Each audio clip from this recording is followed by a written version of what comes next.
Depois que meu marido morreu, eu não entrei na garagem dele por 3 anos. Mas um dia, recebi uma mensagem do número dele. Estou vivo. Verifique o cofre na garagem. Quando fui lá de manhã e abri aquele cofre, minha vida mudou para sempre. Bom dia, queridos ouvintes. É Diana novamente. Fico feliz que vocês estejam aqui comigo.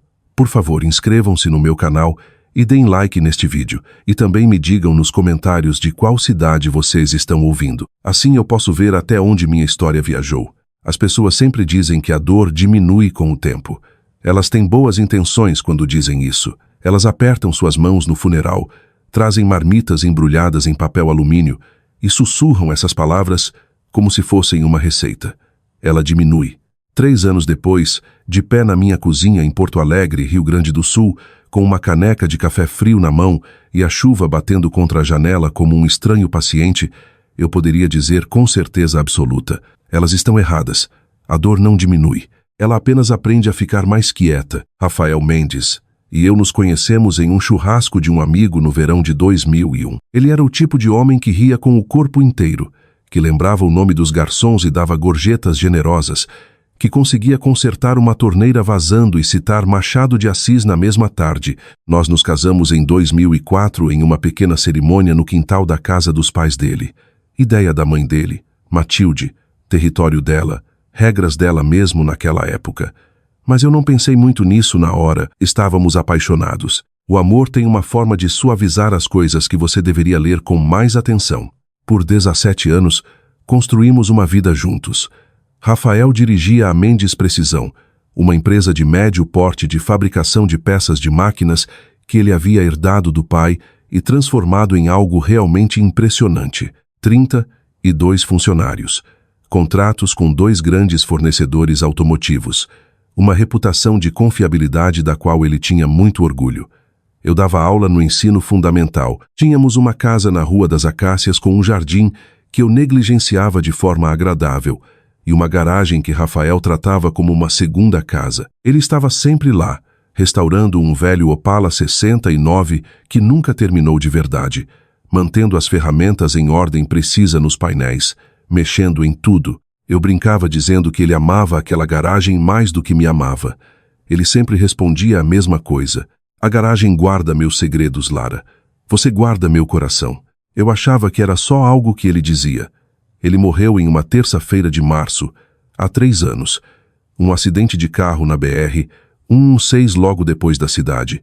O relatório da polícia disse que ele perdeu o controle em uma curva molhada. Estava chovendo. Sempre chove em Porto Alegre em março. O outro motorista, um homem chamado Roy Perkins, saiu com uma clavícula machucada. Rafael não saiu de jeito nenhum. Foi declarado morto no local. Ele tinha 51 anos. A dor que se seguiu foi do tipo que refaz uma pessoa de dentro para fora.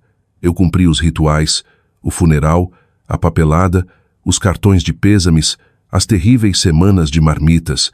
A mãe de Rafael, Matilde, ficou ao lado da sepultura de vestido preto, que parecia caro, e chorou de um jeito que parecia performático, embora eu dissesse a mim mesma que estava sendo injusta. A irmã dele, Valentina, 2 anos mais nova que Rafael, segurou meu braço na recepção e disse: "Vamos superar isso juntos, Lara. Família em primeiro lugar." Ela disse com tanto calor que eu acreditei nela. Não deveria ter acreditado. Nos meses após a morte de Rafael, descobri a primeira complicação. A empresa, Mendes Precisão, estava em pior estado do que eu imaginava. Nosso advogado conjunto, Haroldo Silva, me mostrou os livros com a gentileza cuidadosa de um homem entregando más notícias que ele temia. Havia lacunas nas contas, retiradas que eu não conseguia explicar. Haroldo chamou de anomalias e sugeriu que a empresa poderia estar sob alguma tensão que Rafael não tinha compartilhado comigo. Eu estava anestesiada demais para investigar. Assinei o que precisava assinar, transferi a gestão operacional para o conselho interino e voltei para a Rua das Acácias, fechei a porta da garagem e não a abri novamente. Por 3 anos, aquela porta ficou fechada. Voltei a dar aula. Fiz terapia de luto por 18 meses. Aprendi a dormir novamente, em grande parte. Aprendi a cozinhar para uma pessoa. Embalei as roupas de Rafael e doei a maioria para instituições de caridade, guardando apenas sua velha camisa de flanela que ainda cheirava levemente a óleo de motor e algo quente que eu não conseguia nomear. Valentina ligava a cada poucas semanas com perguntas sobre a empresa, sobre o espólio, sobre se eu tinha pensado mais em vender minha parte da Mendes Precisão. Matilde enviava cartões de Natal. Educados, cuidadosos, persistentes. Olhando agora, eu vejo o padrão claramente. Na época, eu lia como preocupação familiar. Então veio a mensagem. Era uma noite de quarta-feira em outubro, o tipo de noite cinzenta do sul do Brasil quando o escuro chega cedo e se instala. Eu estava sentada no sofá com uma taça de vinho e um livro que não estava realmente lendo quando meu celular vibrou na mesa de centro. Olhei para a tela por hábito. O nome parou meu coração. Rafael Mendes. Minhas mãos tremiam antes mesmo do meu cérebro processar completamente o que eu estava vendo. Peguei o telefone. Li a mensagem 3 vezes, 4 vezes, 5 vezes, como se a repetição fosse fazer sentido. Estou vivo. Verifique o cofre na garagem. Fiquei muito quieta por um longo tempo. A taça de vinho ficou esquecida. O livro escorregou do meu joelho para o chão. Meu primeiro pensamento racional foi que alguém havia pegado o antigo chip dele, que isso era um golpe, uma coincidência cruel, um erro. Meu segundo pensamento, o que veio de algum lugar mais profundo, mais antigo e menos racional, foi que Rafael tinha sabido de algo, que ele tinha preparado algo, que aquela garagem, a que eu não abria há 3 anos, estava me esperando. Não fui naquela noite. Estava com medo demais do que poderia sentir parada no espaço dele depois de todo esse tempo. O cheiro de óleo, metal e dele. Fiquei no sofá até depois da meia-noite. Depois fui para a cama e fiquei deitada no escuro com os olhos abertos. Mas eu sabia, com a certeza lenta de quem passou 3 anos meio dormindo, que iria de manhã. Não dormi. Não de verdade. Fiquei deitada do meu lado da cama. Ainda dormia do meu lado 3 anos depois e observava o relógio digital passar pelas pequenas horas enquanto lá fora a chuva havia parado e o bairro estava tão quieto que eu conseguia ouvir meu próprio coração. Minha mente ficava girando as mesmas perguntas, apertadas e repetitivas como um cachorro preso em uma corrente. Quem enviou aquela mensagem? O número antigo de Rafael ainda estava ativo. Alguém poderia ter acessado a conta dele? E por baixo de tudo isso, a pergunta que eu continuava empurrando e falhando em empurrar. E se ele realmente soubesse que algo estava vindo? Às 5 da manhã, desisti de dormir.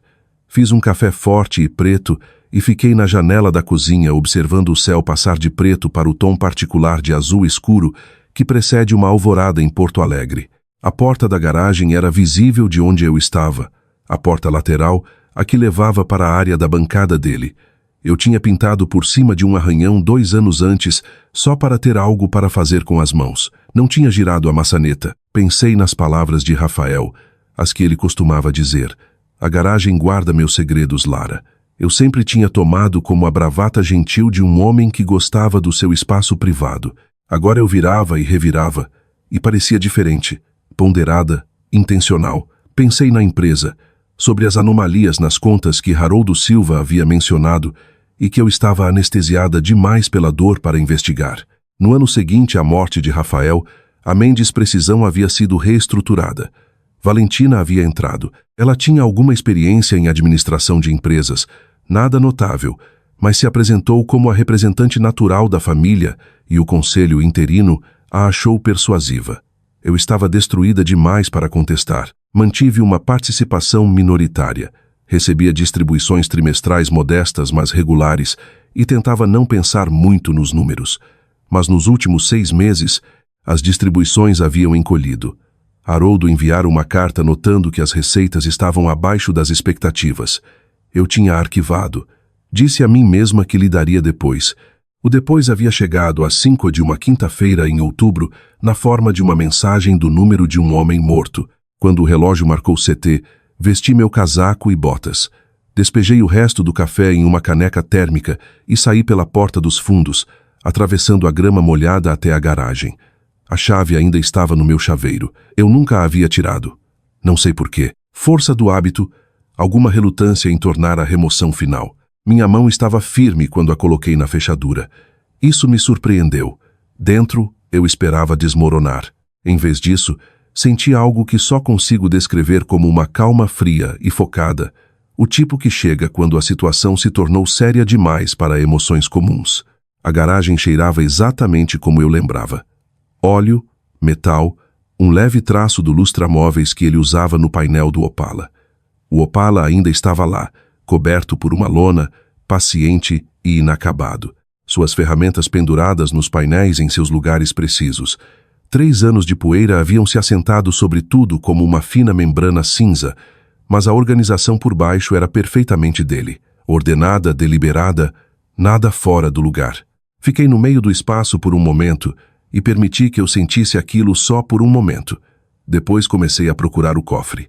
Encontrei atrás da bancada, embutido na parte inferior da parede, escondido atrás de um painel falso que eu não sabia que existia, um cofre de aço cinza, com trava de combinação e colada na frente dele, na letra de Rafael em uma tira de fita crepe, uma sequência de números. Ele havia deixado a combinação para mim. Agachei, mãos firmes, e girei o dial. Esquerda, direita, esquerda. O mecanismo soltou com um clique sólido e definitivo. Dentro havia um envelope pardo grosso com papéis e um pequeno gravador de voz digital. No envelope, novamente na letra dele, para Lara. Se você está lendo isto, eu não estava paranoico. Sentei no chão frio de concreto da garagem e abri o envelope. Não voltei para dentro por 2 horas. O que encontrei ali mudou tudo. Extratos bancários impressos e anotados na letra cuidadosa de Rafael. Registros financeiros internos da Mendes Precisão, uma série de notas datadas escritas cronologicamente começando 14 meses antes da morte dele, impressões de e-mails e 2 fotografias. Os extratos bancários mostravam retiradas sistemáticas e sustentadas das contas operacionais da Mendes Precisão. Quantias variando de R, 40 mil a R, 150 mil movidas através de uma série de transferências projetadas para parecer pagamentos legítimos a fornecedores, mas não eram. As contas dos fornecedores eram fantasmas. Eu não entendia cada detalhe do que estava olhando, mas Rafael havia anotado tudo em linguagem clara. Este pagamento é fictício. Este fornecedor não existe. Esta transferência para a conta terminada em 7.741. Conta terminada em 7.741. Ele havia circulado 3 vezes com caneta vermelha. E em suas notas, datadas, metódicas, de partir o coração, V e M, estão fazendo isso há pelo menos 4 anos. Confronte V na semana passada. Ela negou. Mãe me ligou no dia seguinte e mandou eu deixar para lá pela família. Eu não vou deixar para lá. V. Valentina. M. Matilde. A irmã dele. A mãe dele. Sentei no chão frio de concreto da garagem de Rafael com os papéis no colo e entendi com uma clareza lenta e terrível que a dor que eu carreguei por 3 anos havia sido construída sobre uma mentira. E por baixo daquela dor havia agora algo mais duro, mais frio e mais proposital. Eu estava com raiva e, pela primeira vez em 3 anos, aquela raiva parecia combustível. Coloquei tudo de volta no envelope, segurei debaixo do braço, tranquei o cofre, voltei para casa, sentei na mesa da cozinha e abri meu laptop. Pesquisei 2 coisas: o melhor advogado de contabilidade forense em Porto Alegre e o melhor investigador particular com experiência em fraudes financeiras. Eu tinha um plano para construir e iria construí-lo com cuidado. O escritório de advocacia de Elliot Marsh ficava no 14º andar de um prédio de vidro no centro. O tipo de escritório que comunicava competência sem pretensão, linhas limpas, boa iluminação, vista do rio Guaíba através de janelas do chão ao teto. Eu havia ligado na tarde anterior, dado o nome de Haroldo Silva como referência e conseguido horário para sexta-feira de manhã. Vesti um blazer cinza e levei o envelope de Rafael em uma pasta de couro que não usava desde a última reunião de pais e mestres que organizei. Queria parecer alguém que tinha o controle. Não tinha certeza absoluta se tinha. Elliot Marsh estava na casa dos 50 e poucos anos, compacto e preciso, com óculos de leitura que empurrava para cima da cabeça quando não usava, e uma maneira que era minuciosa sem ser fria. Leu os materiais de Rafael sem falar por quase 20 minutos enquanto eu sentava do outro lado e observava o rio abaixo. Quando finalmente olhou para cima, sua expressão era medida. Sra. Mendes, disse ele, Seu marido estava documentando um esquema de desvio de dinheiro de longa data. Com base no que vejo aqui, e isso é preliminar, os valores envolvidos são significativos, potencialmente na faixa de R$ 2 milhões ao longo de 6 anos, possivelmente mais. Eu suspeitava que era grande. Ouvir o número ainda me atingiu como algo físico. Ele também notou sua intenção de confrontar a irmã, continuou Marsh, e morreu pouco depois de fazer isso. Deixou aquela frase pairar no ar entre nós. Nenhum de nós disse a palavra que ambos estávamos pensando. Quero contratá-lo, eu disse. E preciso de um investigador particular, alguém que possa puxar os fios financeiros sem alertar ninguém. Marsh assentiu. Recomendou uma mulher chamada Sandra Shaw, ex-investigadora da Receita Federal, que agora trabalhava casos de fraude financeira de forma privada.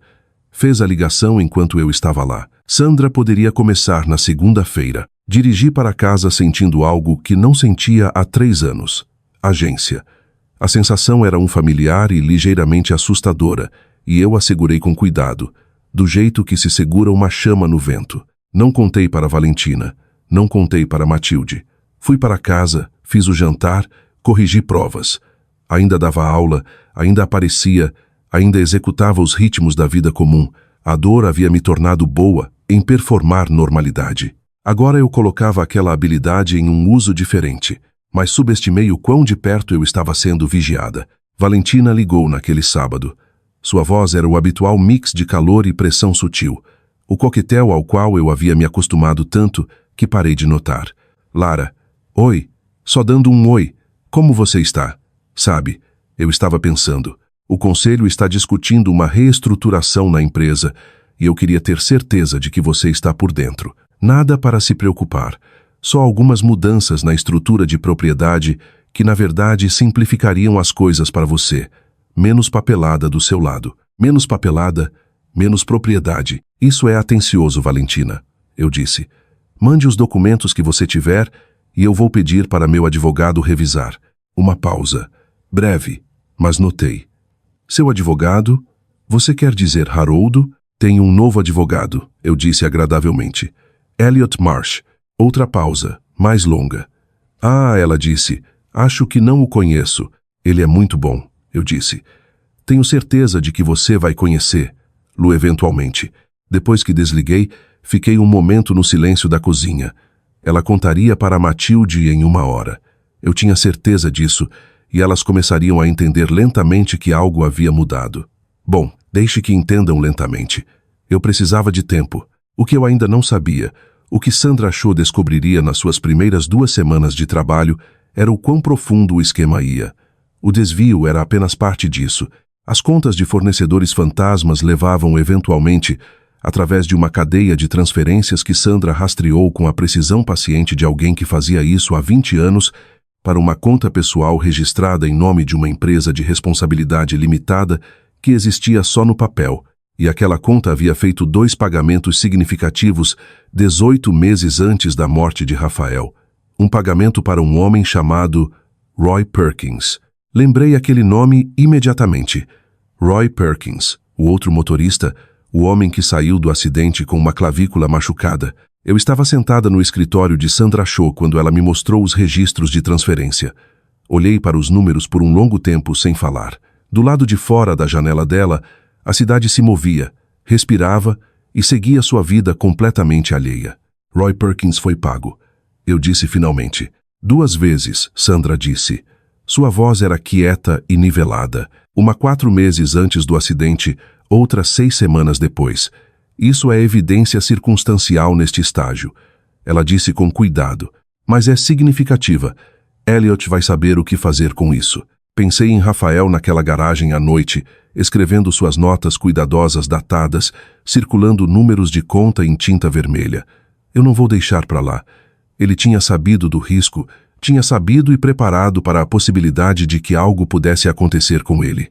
Tinha configurado aquela mensagem agendada como um mecanismo de segurança, um mecanismo de homem morto, programado para enviar depois de 3 anos, se ele nunca desativasse. Tinha confiado que eu estaria pronta para recebê-la, que eu seria forte o suficiente. Eu iria garantir que ele estivesse certo. O plano, como Elliot Marsh expôs nas 2 semanas seguintes, Tinha 3 componentes.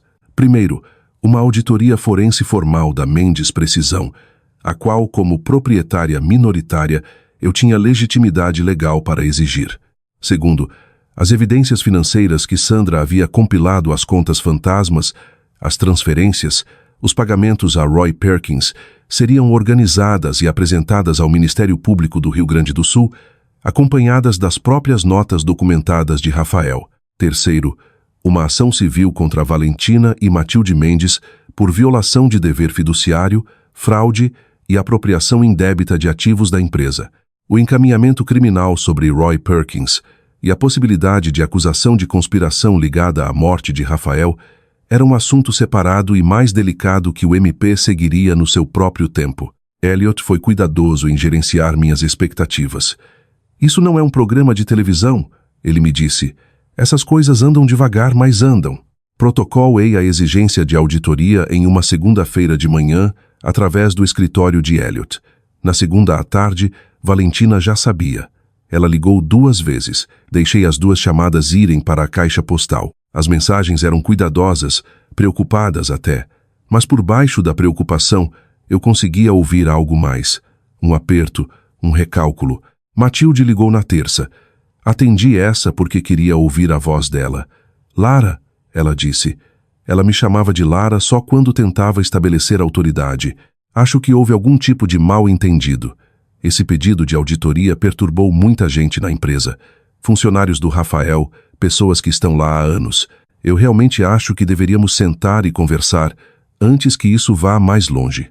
Agradeço isso, Matilde, eu disse. Meu advogado entrará em contato. Você não precisa de advogado para falar com a família, ela disse, e sua voz tinha agora uma nova qualidade. Cortada, menos calorosa, a máscara escorregando nas bordas.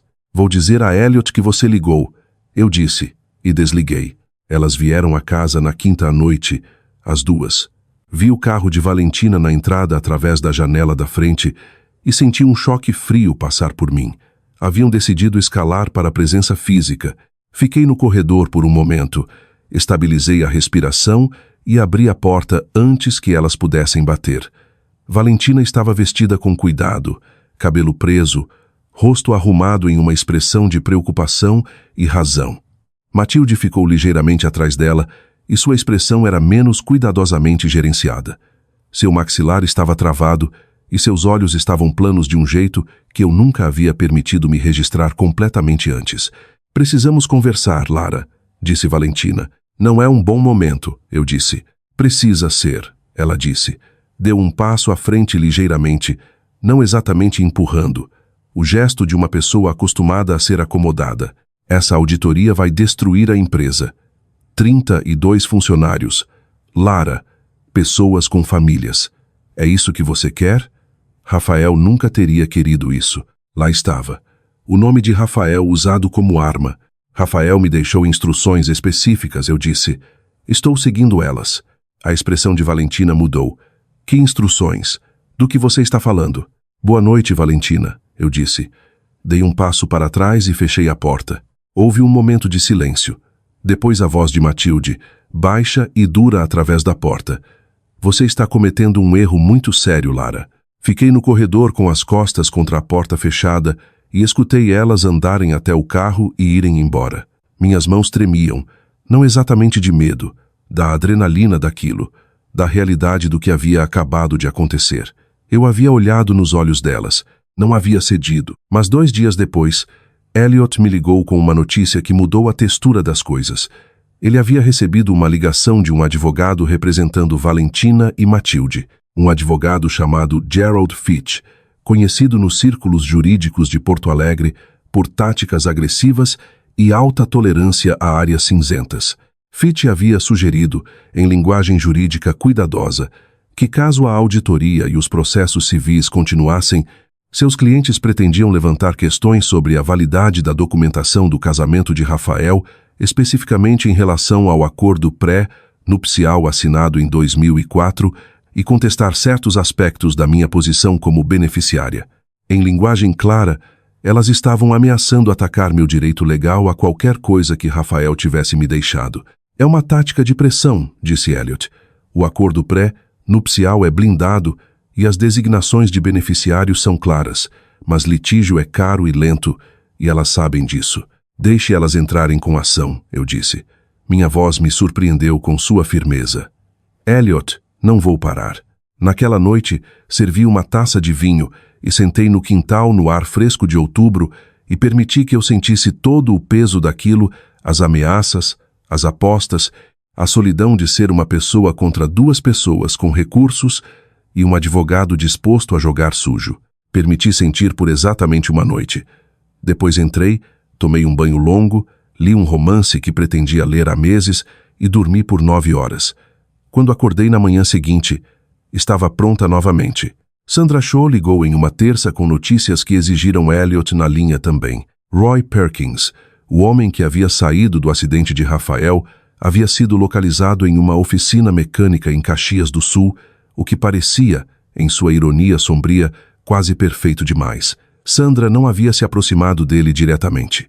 Esse não era o papel dela, mas havia estabelecido que ele era localizável, que não tinha antecedentes criminais e que nos meses após o acidente havia feito 2 compras significativas em dinheiro, uma caminhonete e um barco usado difíceis de conciliar com sua renda declarada. O Ministério Público havia designado um investigador para o caso. As coisas andavam devagar, com cuidado, do jeito que Elliot havia prometido. Eu estava aprendendo paciência, que é uma disciplina mais difícil que a raiva. Enquanto isso, algo mais chegou. Uma carta do escritório de Gerald Fitch, endereçada a mim pessoalmente, não para Elliot. Isso era irregular. Advogados devem se comunicar através de advogados, e Elliot não ficou satisfeito quando encaminhei para ele. A carta estava escrita em linguagem formal, mas seu conteúdo era uma oferta mal disfarçada. Valentina e Matilde estavam preparadas para um acordo. Elas reembolsariam uma porção negociada dos fundos disputados. Eu retiraria a auditoria e a ação civil e, crucialmente, assinaria um documento concordando em nunca levantar questões sobre as circunstâncias da morte de Rafael. Li aquela última cláusula 2 vezes. Questões sobre as circunstâncias da morte de Rafael. Elas sabiam, sempre souberam, e agora estavam com medo. Não respondi à carta. Elliot enviou uma resposta formal ao escritório de Fitch, notando que todas as comunicações deveriam ser direcionadas através do advogado. Mas a carta ficou comigo, pesada e esclarecedora, porque confirmava o que as evidências financeiras de Sandra haviam sugerido. Isso não era apenas sobre dinheiro. Era sobre a noite na BR, 116 na chuva e um homem chamado Roy Perkins, e o que elas haviam pagado para ele fazer. Precisei falar com alguém fora do processo legal, alguém que me conhecesse antes de tudo isso, que pudesse sentar do outro lado e me ver claramente. Liguei para Karen Whitfield. Karen e eu éramos amigas desde nosso primeiro ano ensinando juntas, em 2003. Ela era agora vice-diretora de uma escola em Canoas, afiada e estável, e constitucionalmente incapaz de oferecer conforto vazio. Nos encontramos para jantar em um pequeno restaurante italiano no Moinhos de Vento. E eu contei tudo. A mensagem, a garagem, o cofre, as notas de Rafael, as evidências financeiras, o pagamento a Roy Perkins. Contei porque precisava que alguém visse o quadro completo, que não estava me cobrando por hora. Karen ouviu sem interromper, o que é sua própria forma de generosidade. Quando terminei, ela ficou quieta por um momento. Depois disse: "Você já sabe o que vai fazer. Não precisa da minha permissão. Preciso que alguém me diga que não estou perdendo a cabeça." "Você não está perdendo a cabeça", ela disse. "Você é a pessoa mais sã nesta mesa. Você tem sido a pessoa mais sã na sua própria vida por 3 anos e fez isso enquanto estava sendo enganada. Isso não é pouco, Lara." Estendi a mão por cima da mesa e apertei a dela, e não confiei em mim mesma para dizer nada por um momento. "Você vai estar por perto?" perguntei. "Indo em frente, se eu precisar. Não vou a lugar nenhum", ela disse. Simples, sem drama. Na volta para casa, as luzes da cidade borrando através da chuva no para-brisa, pensei em Rafael sentado naquela garagem, escrevendo suas notas, preparando para o pior, esperando o melhor, confiando que eu seria forte o suficiente para levar até o fim. Karen estava certa. Eu já sabia o que ia fazer. Sabia desde que sentei naquele chão frio de concreto e li as palavras dele. Iria levar até o fim, Cada petição, cada arquivamento, cada peça de evidência, cada dia disso, custasse o que custasse. Elas vieram novamente em um sábado de novembro, e dessa vez foi diferente. Não o carro de Valentina chegando sem aviso, não vozes duras através de uma porta fechada. Dessa vez, Valentina ligou antes formalmente, educadamente, e perguntou se poderia passar para conversar. Usou a palavra reconciliar. Disse que lamentava como as coisas haviam ficado entre nós. Disse que Matilde estava disposta a deixar o orgulho de lado e esperava que pudéssemos todas encontrar um caminho melhor adiante. Sua voz no telefone era medida e cuidadosa. A voz de uma mulher que havia ensaiado suas falas de abertura. Eu disse sim, não porque acreditasse nela, mas porque queria ver o que elas estavam oferecendo e porque queria que elas vissem que eu não tinha medo delas na minha própria casa. Contei imediatamente para Elliot depois de desligar. Ele ouviu sem interromper, depois me aconselhou a não assinar nada, não concordar verbalmente com nada que pudesse depois ser caracterizado como concessão e ter uma testemunha presente se a lei de consentimento de todas as partes do Rio Grande do Sul tornasse a gravação impraticável. Liguei para Karen antes mesmo de soltar o telefone. Ela chegou ao meio-dia, trouxe uma garrafa de água com gás e um bolo de limão que havia assado e se acomodou na poltrona perto da janela com o jeito sereno e observador de alguém que já havia gerenciado um refeitório escolar cheio de crianças de 6 anos brigando e achava muito pouco intimidante em comparação. Arrumei a sala, coloquei as xícaras boas, fiz um café fresco. Esses pequenos rituais de hospitalidade pareciam quase absurdos nas circunstâncias. E eu os executei mesmo assim, em parte por hábito, em parte porque queria que tudo naquela sala fosse meu. Minhas xícaras, minha mesa, minha casa. Elas chegaram exatamente às 14, o que por si só me disse algo. Valentina estava vestida como para a igreja, blazer conservador, brincos de pérola, cabelo preso com o tipo de arrumação deliberada que sinaliza esforço em vez de naturalidade. Matilde havia feito algo com o cabelo e usava batom em um tom que eu nunca a vira escolher antes.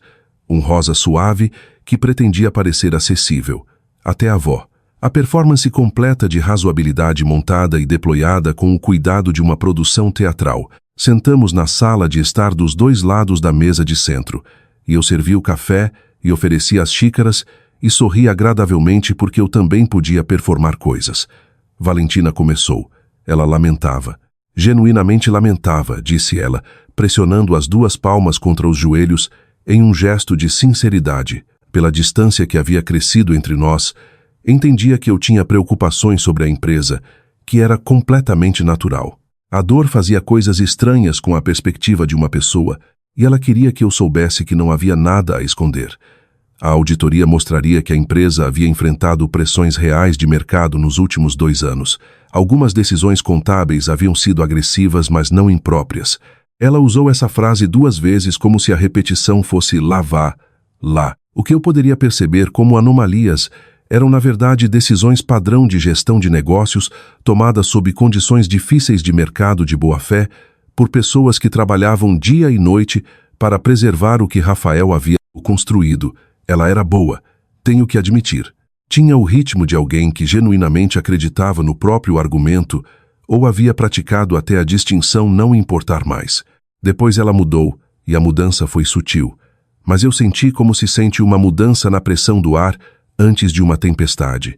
Ela me disse que a ação civil que eu estava perseguindo amarraria os ativos da Mendes Precisão por anos, que a incerteza sozinha já estava afetando relações com fornecedores e o moral dos funcionários. Que os 32 funcionários ela mencionou novamente. Aqueles 32 funcionários usados e deployados como contrapeso moral tinham famílias, hipotecas, filhos na escola, que processos legais dessa natureza poderiam forçar a empresa a uma posição onde demissões se tornassem inevitáveis.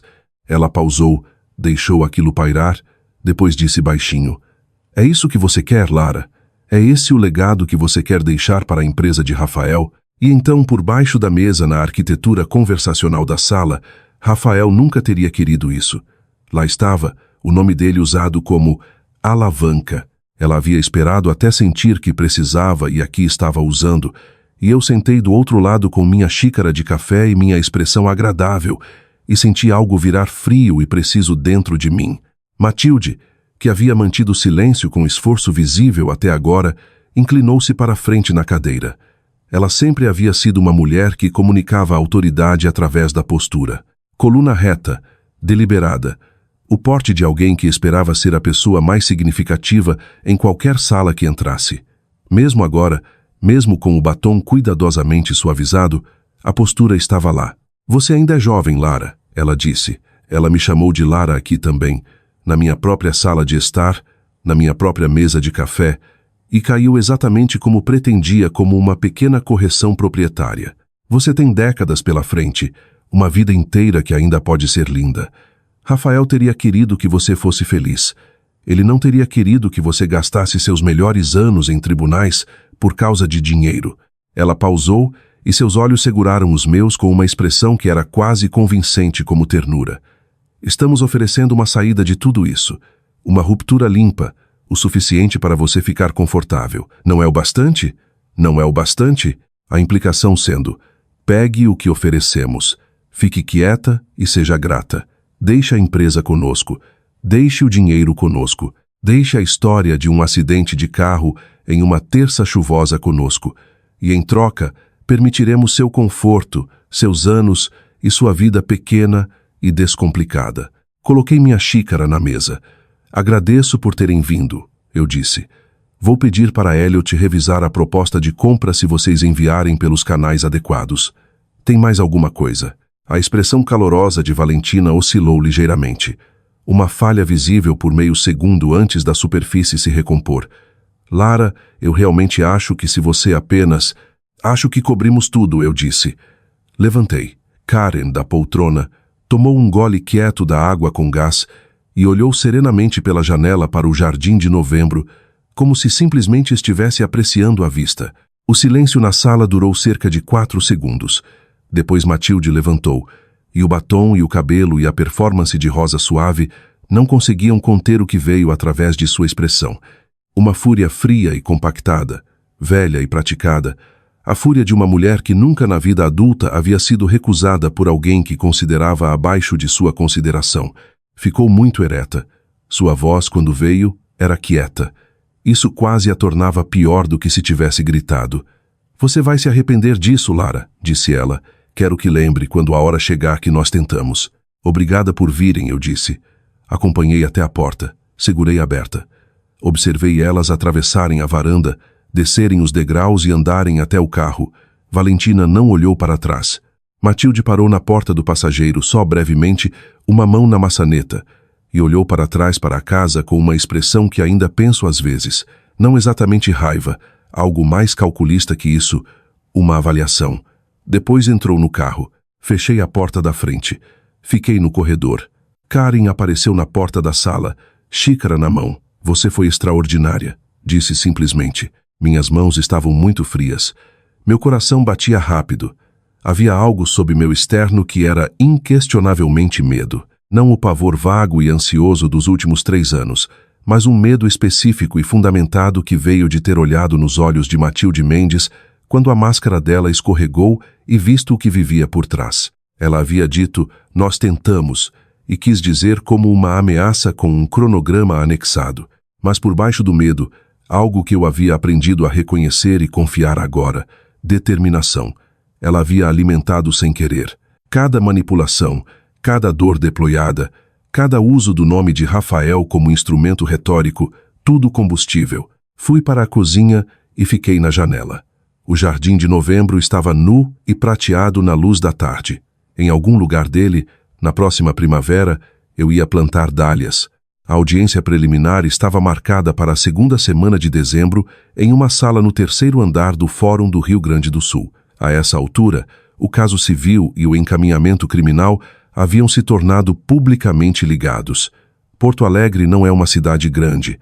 Círculos jurídicos e empresariais se sobrepõem, e a notícia havia corrido de que a Mendes Precisão estava sob investigação. Houve uma breve nota na seção de negócios do jornal local. Eu havia recusado comentar. Vesti um vestido azul escuro e meu bom casaco. Karen sentou 3 fileiras atrás de mim.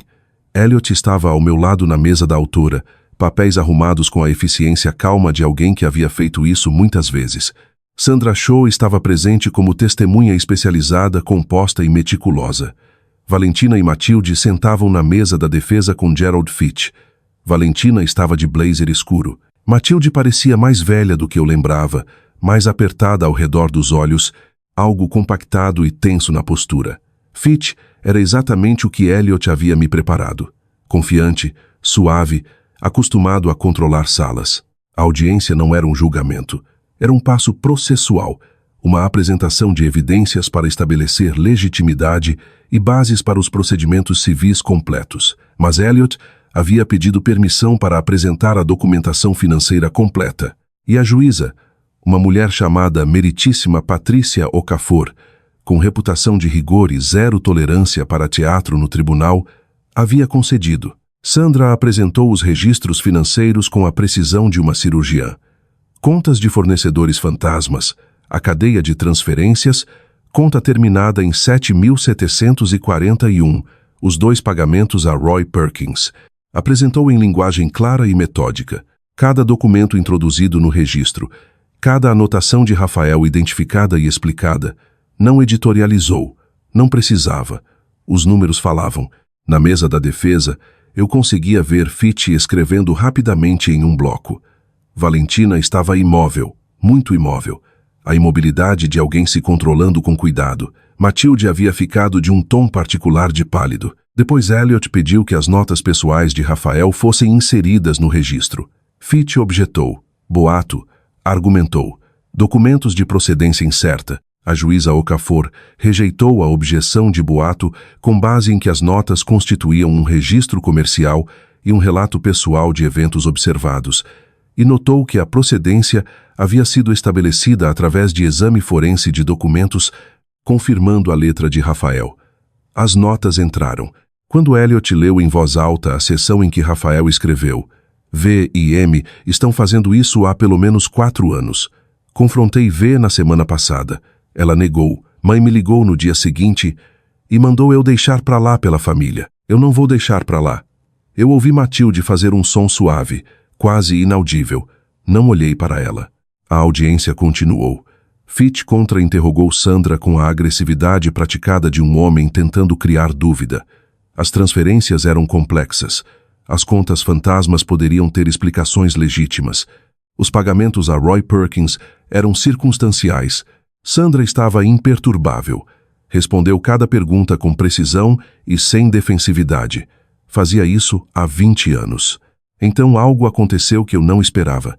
Roy Perkins havia concordado 4 dias antes em falar com o investigador do MP. Soube depois que ele havia contratado seu próprio advogado ao ouvir que uma investigação criminal estava em andamento e que seu advogado havia aconselhado que cooperação era sua melhor opção.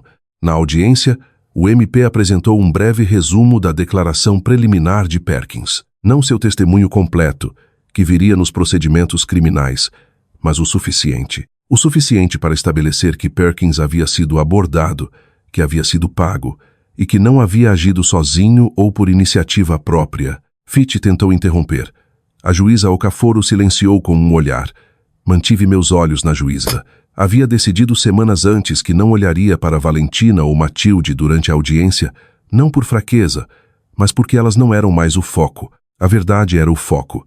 As notas cuidadosas de Rafael e seus círculos em tinta vermelha e sua voz naquele gravador que eu havia escutado uma dúzia de vezes no escuro do meu quarto. Lara, se você está ouvindo isso, preciso que seja corajosa. Eu sei que você é. Você sempre foi, mesmo quando não sabia. Esse era o foco. Quando a audiência concluiu, a juíza Okafor concedeu plena legitimidade para os procedimentos civis e encaminhou o assunto dos pagamentos a Perkins para o MP com uma anotação de que as evidências justificavam consideração criminal séria. Enquanto saíamos da sala, passei a poucos metros de Valentina pela primeira vez naquela manhã. Ela olhou para mim e eu olhei para ela e não havia sobrado nada em seu rosto do calor que ela havia performado por 3 anos. Apenas um tipo de cálculo esvaziado, rodando seus números e achando ruins. Você não tem ideia do que fez, disse ela baixinho. Pensei em Rafael naquela estrada molhada em março. Pensei em um homem chamado Roy Perkins e 2 pagamentos de uma conta fantasma. Acho que tenho, eu disse, e passei por ela para a luz cinzenta de dezembro. Os 4 meses seguintes foram os mais lentos e mais minuciosos da minha vida, e também os mais propositais. O caso civil avançou por suas etapas processuais com a paciência moedora de instituições. A investigação criminal avançou em paralelo, em um escritório diferente, em um ritmo diferente. E eu nem sempre tinha acesso ao seu progresso. Não era meu caso para dirigir. Eu havia feito o que Rafael havia pedido. Havia encontrado as evidências. Havia colocado nas mãos de pessoas que sabiam o que fazer com elas. Em fevereiro, Roy Perkins firmou um acordo de delação com o Ministério Público do Rio Grande do Sul. Ele se declarou culpado de homicídio culposo em troca de cooperação e uma recomendação de sentença que reduzia sua exposição. Sua cooperação significava testemunho. Seu testemunho significava, pela primeira vez, declarações juramentadas diretas conectando os pagamentos que havia recebido a indivíduos específicos que os haviam encomendado. As prisões foram feitas em uma manhã de quarta-feira no início de março, 3 anos e 11 dias depois que Rafael morreu na BR-116. Eu estava na escola quando Elliot ligou. Saí para o corredor do lado de fora da minha sala de aula. Meus 23 alunos do 3º ano fazendo o barulho alegre habitual atrás da porta fechada. E escutei enquanto ele me contava que Valentina Mendes e Matilde Mendes haviam sido presas sob acusações de conspiração para cometer homicídio, fraude eletrônica e desvio de recursos. Fiquei naquele corredor por um longo tempo depois que ele parou de falar. Lara, ele disse, estou aqui. Eu disse, você está bem? Pensei sobre o que bem significava. Pensei sobre 3 anos de café frio e portas fechadas e a camisa de flanela que ainda mantinha dobrada na gaveta. Pensei na voz de Rafael naquele gravador, firme e calorosa e ligeiramente apologética, me dizendo para ser corajosa. Sim, eu disse, acho que estou. O caso civil foi resolvido 6 semanas, depois do jeito que casos civis às vezes se resolvem quando a liberdade pessoal dos réus se torna sua principal preocupação e seus recursos legais são esticados além da capacidade razoável.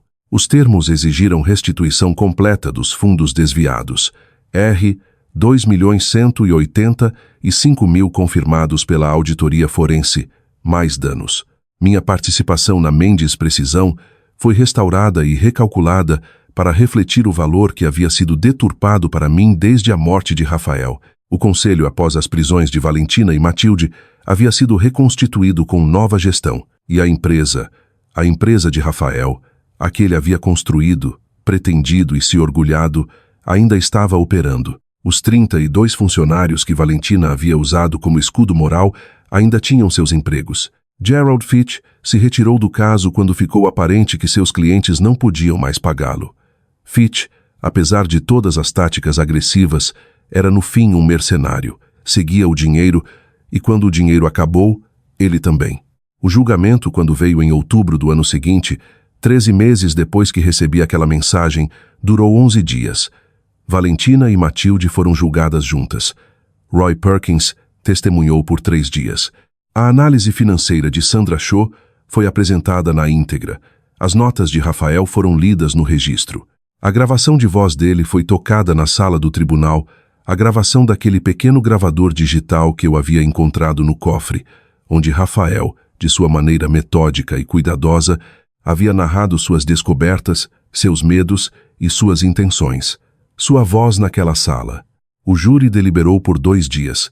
Retornou veredictos de culpa em todas as principais acusações. Valentina recebeu 14 anos.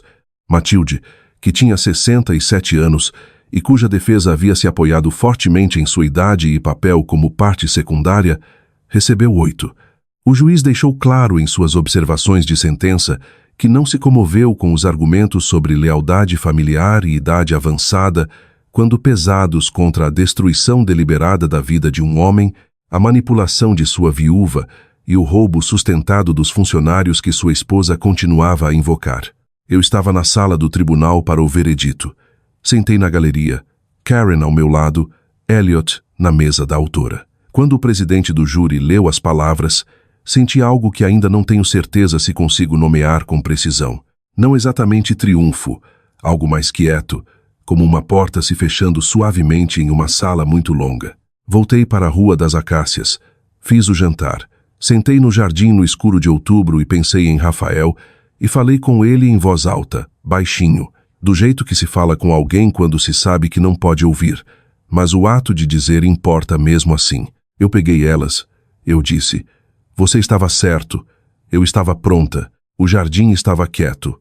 As luzes dos vizinhos estavam acesas do outro lado da cerca. Um carro passou na rua. Entrei, lavei a louça e fui para a cama. E pela primeira vez em mais tempo do que conseguia lembrar, dormi sem sonhar. O ano que se seguiu foi o primeiro ano da minha vida que eu chamaria sem qualificações de novo. Não vendi a casa na Rua das Acácias. Não queria fugir da geografia. Queria reclamar. Lá, repintei a cozinha no tom de amarelo que Rafael sempre achou brilhante demais. Terminei o jardim. Abri a porta da garagem em um sábado de manhã, coloquei o Opala à venda e converti o espaço em um ateliê onde eu pintava mal e alegremente nas manhãs de fim de semana. Tirei uma licença da escola e viajei para a Toscana por 3 semanas com Karen, Novo México, sozinha. Em setembro, descobri que era a melhor companhia para mim mesma do que havia entendido durante os anos em que estive triste demais para descobrir. O acordo de restituição forneceu estabilidade que eu não tinha há 3 anos. Eu não era rica, uma professora com herança restaurada e casa quitada, mas estava segura de um jeito que me deixava respirar diferente. A Mendes Precisão se estabilizou sob nova gestão. Um CEO chamado James Okafor, estável e transparente. Os 32 funcionários que Valentina havia usado como escudo retórico eram, na realidade, mundana, simplesmente ainda empregados. Rafael havia se importado com aquelas pessoas. Descobri que eu também me importava. Quanto a Valentina e Matilde, tomei a decisão deliberada de não acompanhar de perto. Os contornos gerais eram suficientes. Fitch havia processado elas para recuperar seus honorários não pagos, uma cobra comendo o próprio rabo. A casa de Matilde no bairro Nobre foi vendida para cobrir custos e restituição. Os recursos de Valentina foram negados. Matilde havia pedido acomodação médica para a prisão e recebido a avaliação padrão. Não estava terminalmente doente. Era simplesmente velha e na prisão, o que é uma coisa diferente. Eu não tive pena delas. Não sou o tipo de história que termina com perdão pelo próprio perdão. Eu havia perdoado Rafael por carregar seus medos sozinho, por tentar me proteger. Aquele perdão me custou algo, e valeu a pena. O que Valentina e Matilde haviam feito era diferente em espécie. Elas haviam tirado a vida de um homem por dinheiro, e depois sentado no funeral dele e dito: família em primeiro lugar. Eu não as odiava. Simplesmente as deixei de lado do jeito que se deixa algo pesado que se carregou sem perceber e segui em frente. Karen e eu nos encontramos para jantar a cada poucas semanas. Ela estava namorando um professor de história agora, e ver a felicidade dela era seu próprio prazer particular. Eu namorei um pouco, com cuidado, sem pressa. O tempo usado corretamente não é o inimigo. Plantei dálias no jardim. Elas nasceram absurdas, extravagantes e brilhantes em agosto. E eu fiquei lá no sol do fim de verão e ri. Ri de verdade, de algum lugar genuíno, porque elas eram tão ridículas e tão vivas, e tão exatamente certas. Você sempre foi corajosa, Lara, mesmo quando não sabia. Agora eu sei. Obrigada por ouvirem minha história. Se ela comoveu vocês, se fez vocês pensarem, deixem um comentário.